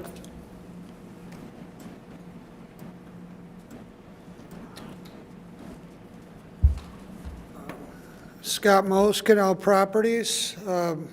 Madam Chair and Commissioners, thanks for your time. Should I maybe address a couple of his first? Go right ahead. Can I have you state your address, though, for the record, please? 9857 Aquila Road, Aquila Road, Bloomington, 55438. Thank you. Gooden is not a 24-hour operation. I'm not going to say 9 to 5. I'm sure it's 7 to 7 kind of thing, but they're not a round-the-clock operation. Regarding dust control, that was not acceptable. And I'll give you my card when we're done. If it happens again, call me, and I'll get a hold of our GC, because it's supposed to be dusted at all times. So that was wrong. I can't address the road. We haven't seen anything where it's going to be widened to 4 lanes in my lifetime that I've seen anything. So I won't address that issue. I'm not aware of that in the plans. I'm not saying it is or it isn't. I'm just not aware that it is. Was there anything else? The alarm system? Yeah. The alarm, I couldn't speak to that, but I can again, check with FedEx and see what's going on there. Dropping the trailers, I don't think there's a solution for that. That's just the noise of doing business. When they drop a trailer onto the tractor, that's the noise that's caused, so I don't have a solution for that one. It is an industrial park, and I guess you would say, unfortunately for you, it moved into your neighborhood, but it's industrial, and that's what happens there. Yeah. Other questions for me? Well, a couple things. I'd ask you if you could to make a decision tonight versus pushing it on. There's just about anything that was discussed we can handle through the staff. For example, the Driver Avenue thing, we'll concede to only one entrance off of there because we're gonna, but we don't want the pedestrians to have to drive into the same area as the trucking area, so we're gonna put a little spin road off the entrance and then turn down into the parking, but it'll only be one entrance off a Driver. And landscaping, that can easily be resolved with staff issues, et cetera. We're going to be pressed for time to beat winter conditions, believe it or not, because we have to order panels, and et cetera, et cetera. So we'd like to get moving as quickly as possible. I think you're going to really appreciate having Gooden in your community. They're going to bring a lot of nice jobs. They're a good, clean, reliable company. They're headquartered in Minneapolis. They have a really nice facility up in the St. Cloud area, and this is going to be their southern metro service deal. And I think you'll find them to be a pretty good neighbor too. They will, I think, be relatively quiet and certainly clean. You mentioned that they have another facility. They use that facility. Does that help you derive that the parking is going to be sufficient here? Yeah, we do. We've had, we've been to both their facilities in Minneapolis where they're headquartered and up to the St. Cloud facility. And, this is a build-to-suit for them. They're going to own it. So they're obviously very concerned about having adequate parking for their employees. And this meets the numbers that they think, and it certainly meets code as well, I think. Okay. And then just to clarify on that, because I was curious on the Driver Avenue, what you were thinking there. So because I didn't see either one of those being a great option for like just keeping one of them. So you're going to come in and then have a road that goes down to the employee parking? Yeah, can we put the site plan back up?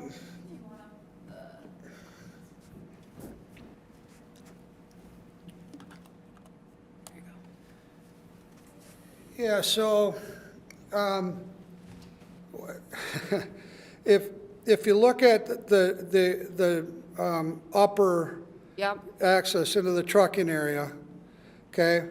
Right when you were to turn in there, there'll be a road that'll drop back towards 42 down into the pedestrian area. Okay. So that the pedestrian traffic doesn't have to go into the truck courtyard, which would not be very good for anybody. So right when we come in, we're going to drop a road down into that pedestrian area, and then that first turn that shows in the pedestrian will be eliminated from the plan. Okay. So they'll come in at that And take an immediate left. northern turn and then take an immediate Right. left to go drop south. Yeah. Okay. Okay. Thank you. Any other questions that anyone has for the applicant? I think you had a comment to make about the viewing with the storage yard and things. Yeah, first of all, I'd like to just remind you, it's an industrial building, an industrial area. You've got a huge trucking company next door. You can see every tractor and trailer from the highway and everywhere else there. You've got FedEx and all their uses. So it's impractical to have it 100% screened. But there's going to be a fence with some screening. There's going to be a berm. The building is going to sit lower than the highway area. So the berming will screen a lot of it.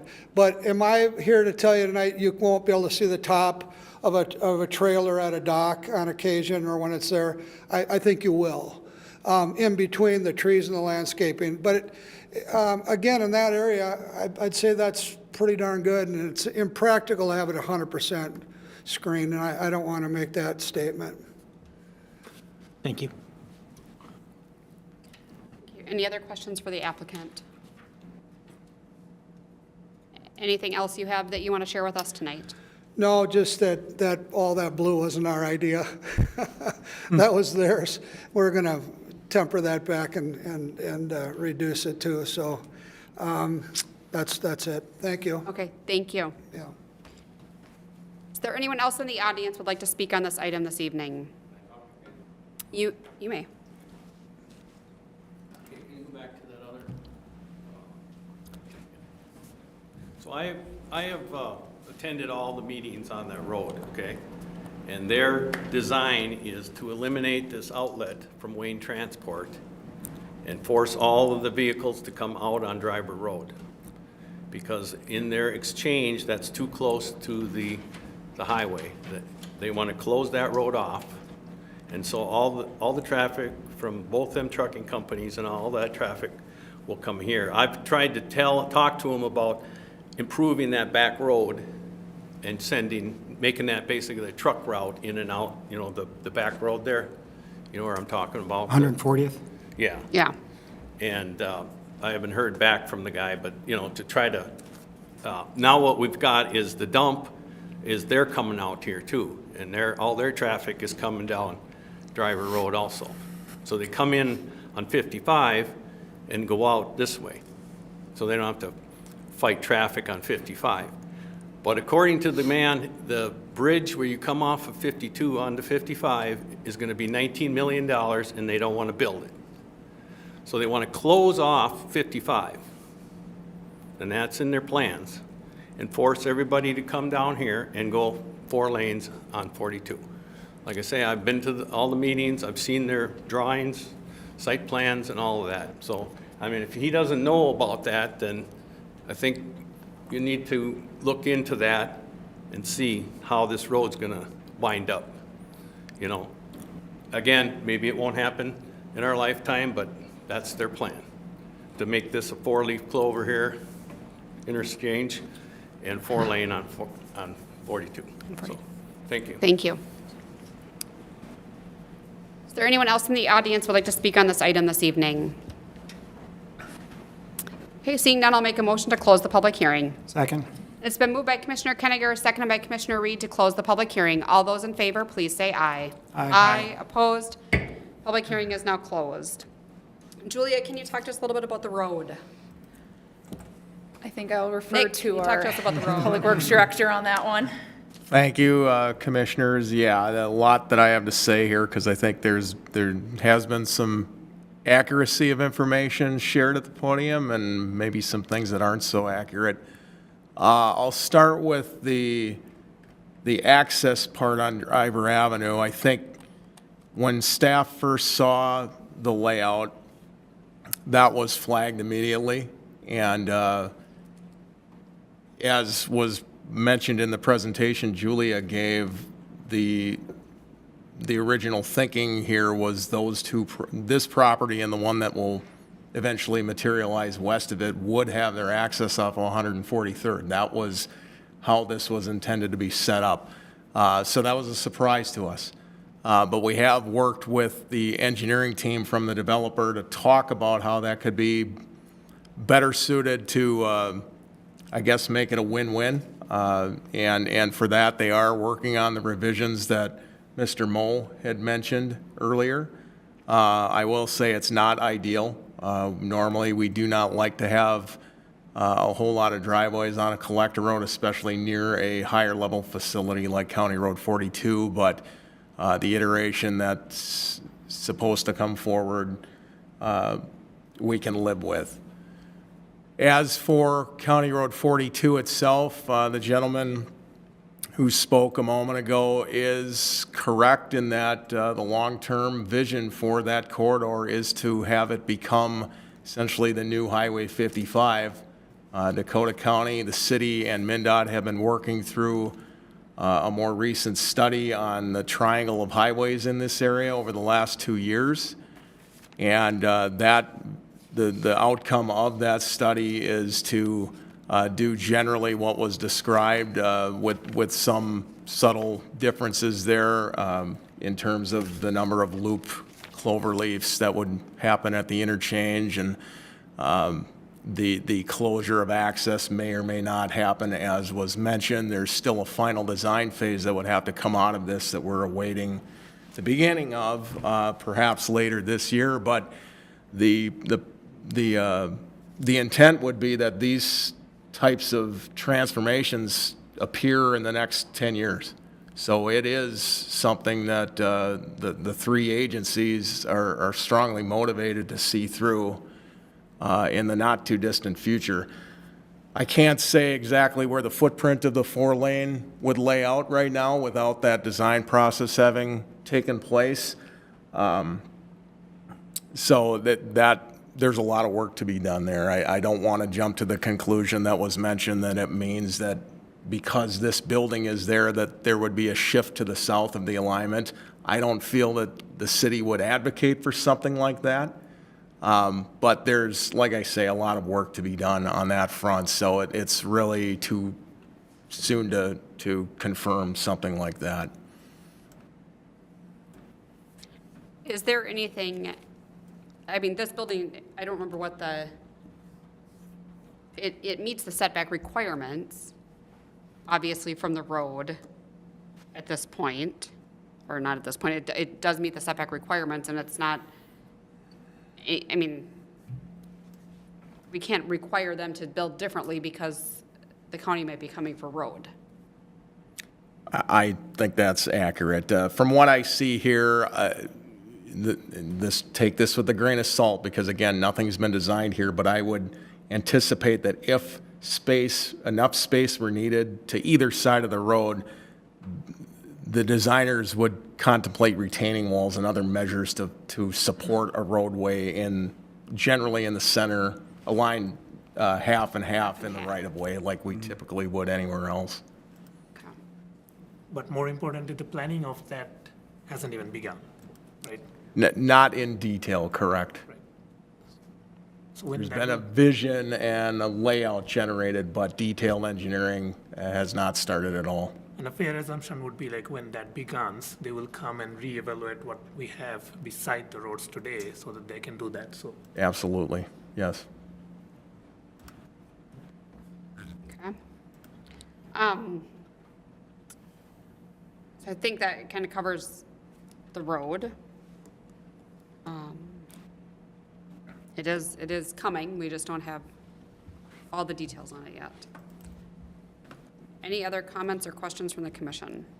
Well, the only comment I have is, normally I'm not too fussed over some conditions being met, but between the access revision and the parking and the landscaping and the architectural finishes on the precast changing, we're being asked to approve something that is where we don't know what it's going to look like.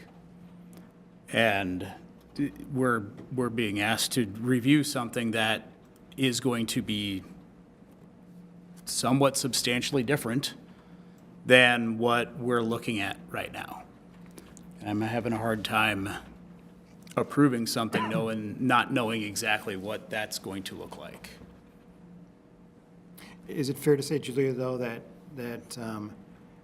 the architectural, the color issue and the layout for driver, that it's clear what the city's expectations are and kind of the commission's expectations, and that would be fully reviewed, and before this went to council, that basically city staff would be acknowledging or saying that those conditions had been met and those corrections had been made? Correct. So city staff has been working with both the applicant, the applicant's architect, the applicant's engineering consultants to finalize issues that staff made aware to the applicant. Obviously, only 2 motions go in front of the city council from this request, which is a zoning map amendment and then also the conditional use permit. So the site plan is finalized by the planning commission, so if the planning commission feels comfortable that they think the applicant will provide those materials prior to city council approval for the zoning map amendment and also the conditional use permit, then. I'm sensitive what Commissioner Bougie points out. I'm kind of the same way, but to me, I think knowing that these are not huge issues and that the conditions would need to be met before it goes to council, and that city staff would ensure that they are, I think I'm okay. And Julia, is it the areas of contention where we're waiting for additional things are things that don't go to the city council? So the landscaping and the renderings of the colors of the building and the access is all within the site plan review, correct? Correct. So that is all just planning commission review and approval. Correct. Can we move forward on motion 1 and 3 and come back and do the site plan review at the end of May with those updated items? Because the site plan review isn't necessary for city council to do the zoning map. I don't know about the conditional use permit, but I'm just trying to be sensitive to wanting to move it along for the applicant, but also I agree with Commissioner Bugай as well. You know, there's a lot of pieces that we haven't seen, and so it seems, and because it doesn't go to city council, it seems like we're approving something with some big pieces missing. Madam Chair, I mean, that's an accurate read of the situation. Other commissioners have expressed some other concerns. So kind of what you're looking at here and why staff framed it in a couple of options for the commission is, one, we would recommend that you keep that motions packaged together in terms of those options, because it's rarely beneficial to kind of bifurcate that, because you don't do one action without the other one kind of being in tow there. But if the planning commission is not comfortable with the level of detail provided and presented tonight and as conditioned, that's why the other option would be to continue it to your next meeting. But if we did separate them, it would allow then, because I think the city council meeting is on the 19th. You would save a little bit of time versus continuing the entirety of it and then it going to a council meeting in June, correct? Right. So that was my thought, is that those pieces could be done. We come back on the 26th, we've got the updated things. It only eats a week of time up there for us to see the rest of the plans and then approve it and move it forward. I mean, there's a 10-day appeal process too, but I don't know. And just so that I'm clear too, when would the June, so if we approve it at our May 26th meeting, again, just so that we can understand the timeline, it goes to the June council meeting, and that would be? Be the third Tuesday in June, which would be. Typically, planning commission items are heard on the second council meeting of that. That was my question. Yeah. So, Would be June 16th. and we said typically, is that so that we can get out the notices and things that are needed? Or is there a way that we could do it at the first council meeting of June? No and yes. There wouldn't be notices needed for this, but with the planning commission's meeting, and so, yes, we do sometimes expedite it to the first meeting if everything is buttoned up. If there was a minor thing, that was a simple correction to get it on there, often at the request of the applicant if feasible. Where you run into sometimes concerns from staff is if there are highly technical things that are still being worked out, then you don't allow a lot of time to get that put in there. But staff can often work with the developer, and if it is, then there's no reason to wait arbitrarily. But inserting a little bit of risk into the timeline for both the commission, the council, and the developer. Understood. Thank you. So it's the architectural renderings and The landscape plan and the access. the driver, okay. So I struggle a little bit, in full disclosure, I struggle a little bit because it's a lot of things that aren't buttoned up. And the architectural renderings is a big one, obviously, because that's a visible thing. However, I do feel that the applicant, I think the conversation and the explanation about what's going to happen from the access, I feel good about that. I think that's a good plan, and I trust that city staff can review that and see that. The landscaping to me is a foundation planting number. Like, I feel like that's not a huge deal. I think, so I could really go either way, because I feel like the the biggest thing for me is the renderings, but it's going to be reviewed by staff. I guess in my head, I wasn't thinking that, I kind of forgot that city council doesn't see it, so it doesn't really go forward to city council, like the things that our conditions would only be a staff review, but I do trust staff as well, so Yep. I could. Madam Chair, maybe if I could give you a necessary clarification on it from the color piece from the rendering, if that what sounds like you're kind of holding up on. Because we don't review them for architectural preference, I guess, it's, as long as it's in compliance with it, they're meeting the code. So if it's just a percentage of color materials, and materials are all in compliance, it's just the color deviation. Right. So you could request to see it again, and it would meet it, but you wouldn't really have I wouldn't recommend a lot of discretion in changing it from what's being presented. Right, it has to meet it, and so then I trust staff to ensure that it the question is, do I trust staff to ensure that it meets it? Well, I trust our staff to ensure that, so, okay, I guess I talked myself out. I would move forward. Me too. I would move forward as well. Okay. Let's take this from the top and we close the public hearing, right? Yes. I'm sorry. I'm losing track here. I'm losing track tonight. Yeah, let's take it from the top and let's see how people feel as we go through. I'll make a motion to recommend City Council approve a zoning map amendment to rezone the site from A2 agricultural to B2 employment district. Second. It's been moved by Commissioner Reed, seconded by Commissioner Biedner. All those in favor, please say aye. Aye. Aye. Opposed? Motion carries. This recommendation will move forward to the May 19th City Council meeting. All right, I'll continue. Motion to approve site plan review for the construction of a 250,000 square foot warehouse and distribution facility at 14005 Driver Avenue, subject to the following conditions A through E. Second. It's been moved by Commissioner Reed, seconded by Commissioner Ellis. All those in favor, please say aye. Aye. Aye. Everyone has said aye, except for Commissioner Bugай has said nay. Motion carries. And motion to recommend City Council approve a conditional use permit for outdoor storage in the B2 employment zoning district. Second. It's been moved by Commissioner Reed, seconded by Commissioner Arnob. All those in favor, please say aye. Aye. Aye. Opposed? Motion carries.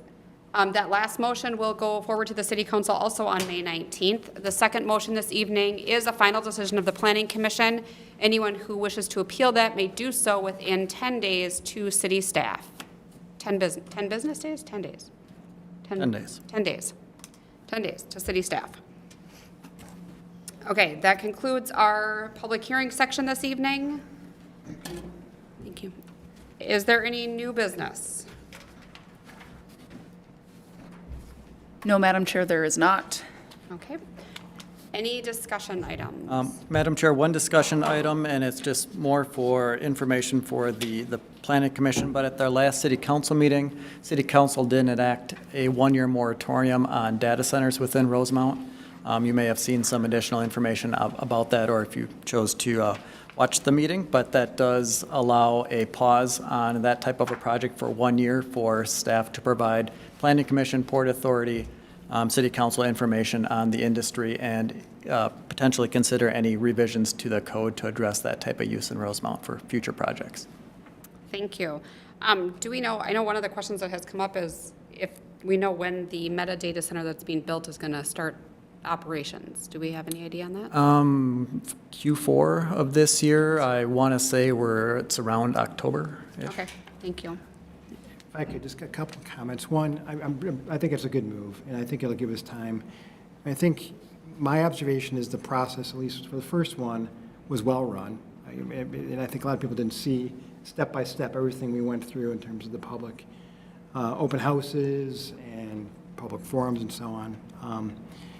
But I think this will also give us an opportunity to do some other things so that our code maybe even has some stipulations in there that people feel more comfortable about, that it controls these types of things. The other thing I think would be important too, and I've heard a lot, is with the other data center going live, kind of proving out, what was presented. that, it is safe and it fits into our neighborhoods and so on. So I think that'll be good that we can kind of focus on, what are we saying? I mean, are there noise issues?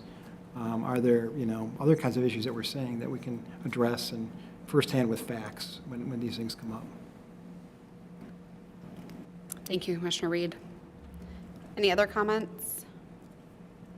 Okay. Any other discussion items? None. No. Okay. We do have, I'm pretty sure, I don't know if everyone has got it, but the My Credit Union's having an opening tomorrow, I believe, tomorrow afternoon.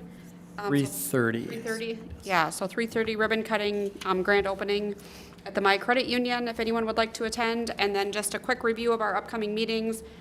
May 26th, so if that meeting date wasn't already in your head, it should be after tonight.